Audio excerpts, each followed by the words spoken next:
Assalamualaikum warahmatullahi wabarakatuh.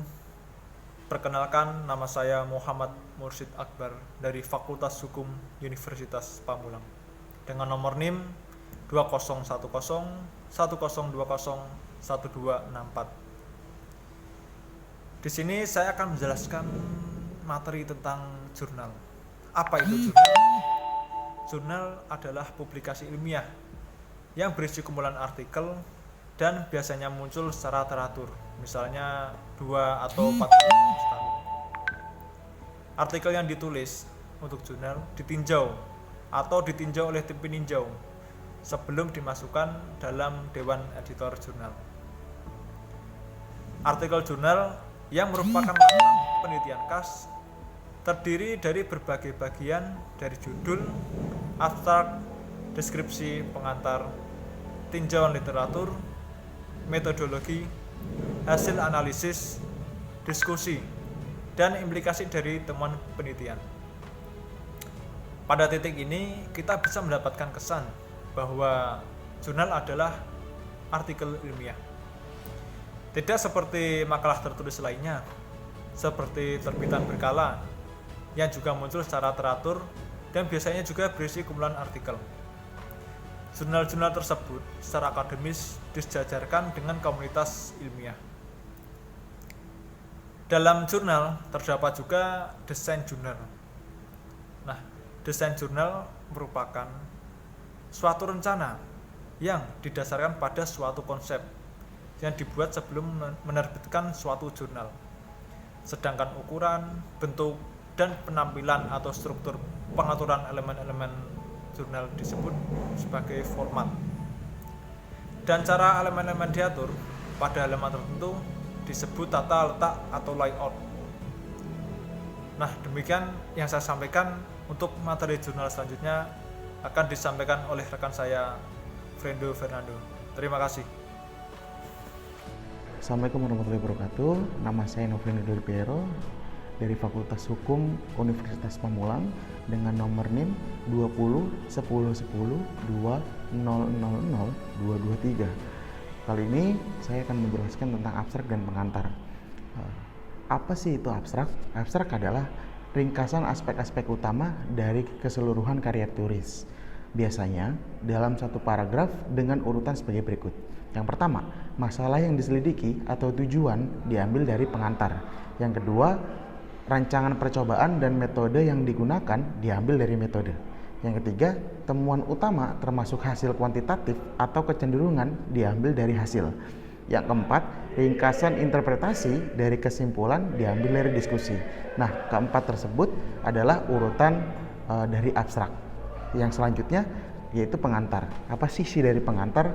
Yang pertama, memperlihatkan konteks dari karya. Yang diperlukan pengantar diisi dengan mendiskusikan literatur utama penelitian dengan kutipan dan meringkaskan pemahaman kita terkini tentang masalah yang diselidiki.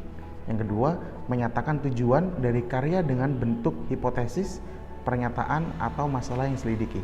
Yang ketiga, menjelaskan dengan ringkas dasar pemikiran atau alasan dari pendekatan dan jika memungkinkan hasil yang mungkin diperoleh dari hasil studi tersebut. Nah, itu saya sudah menjelaskan tentang abstrak dan pengantar. Terima kasih. Assalamualaikum warahmatullahi wabarakatuh. Perkenalkan, nama saya Muhammad Irfan, mahasiswa Fakultas Hukum dengan NIM 2010102000-255. Di sini saya akan mempresentasikan format dan isi jurnal. Artikel jurnal atau karya tulis ilmiah bergaya jurnal biasanya terdiri dari bagian-bagian seperti judul, pengarang, dan afiliasi institusi, abstrak, pengantar, metode, hasil, diskusi, penghargaan, dan juga rujukan. Susunan bagian yang akan tampil dalam suatu artikel jurnal adalah sebagai berikut. 1. Abstrak. 2. Pengantar. 3. Bahan-bahan dan metode. 4. Hasil. 5. Diskusi. 6. Penghargaan. 7. Rujukan. 8. Lampiran. Pertama-tama saya akan menjelaskan macam dan jenis jurnal. Ada berbagai macam jenis jurnal, antara lain 1. Jurnal ilmiah, dan 2. Jurnal akuntansi. Jurnal ilmiah adalah terbitan berkala yang berbentuk pamflet yang berisi bahan ilmiah yang sangat diminati saat diterbitkan. Jurnal akuntansi adalah jurnal transaksi keuangan suatu badan usaha atau organisasi yang dicatat secara kronologis dan bertujuan untuk pendataan. Dalam akuntansi dikenal 2 macam, yaitu jurnal umum dan jurnal khusus. Jurnal umum adalah catatan akuntansi permanen yang pertama yang digunakan untuk mencatat transaksi keuangan perusahaan secara kronologis dengan menyebutkan akun yang ada di debit maupun kredit. Jurnal khusus adalah jurnal yang dapat dikelompokkan sesuai dengan jenis transaksinya. Metode. Dalam bagian ini, kita menguraikan dengan jelas bagaimana kita melaksanakan studi tersebut dengan struktur dan organisasi sebagai berikut. 1. Subjek yang digunakan, tumbuhan, hewan, manusia, dan sebagainya. Dan penanganannya, kapan dan di mana studi tersebut dilakukan, jika lokasi dan waktu menjadi faktor penting. 2. Jika studi lapangan, suatu uraian tentang tempat studi termasuk fitur fisik dan biologis dari lokasi yang sesungguhnya. 3. Percobaan atau rancangan sampel, antara lain bagaimana percobaan atau studi distrukturisasi. Contoh, kontrol, perilaku, variabel yang diukur, berapa banyak sampel yang dikumpulkan, replikasi, dan sebagainya. 4. Protokol untuk pengumpulan data, antara lain bagaimana prosedur penyelidikan yang telah dilakukan. 5. Bagaimana data tersebut dianalisis, prosedur statistik yang digunakan. Statistik dapat dimuat dalam bentuk teks, biasanya dalam tanda kurung, tabel atau gambar yang relevan, dalam bentuk legenda atau catatan kaki terhadap tabel atau gambar. Hasil seharusnya diorganisasikan dalam suatu seri tabel atau gambar secara berurutan untuk menyajikan temuan utama dalam susunan logis. Diskusi. Untuk menginterpretasikan hasil, yaitu apa yang telah diketahui tentang subjek penyelidikan tersebut, dan menjelaskan pemahaman atau terhadap masalah yang telah dikemukakan dengan memperhatikan hasil yang diperoleh. Penyajian sebaiknya diorganisasikan sehingga pembaca akan memahami alur logis dan penyelidikan tersebut.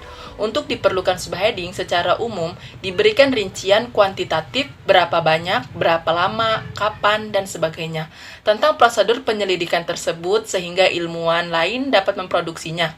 Jika harus menjelaskan prosedur statistik yang digunakan untuk menganalisis hasil, termasuk tingkat probabilitasnya.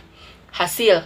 Penyajian hasil utama secara objektif tanpa interpretasi dalam suatu susunan logis dan teratur menggunakan bahan ilustratif, tabel, dan gambar maupun teks ringkas analisis. Assalamualaikum warahmatullahi wabarakatuh.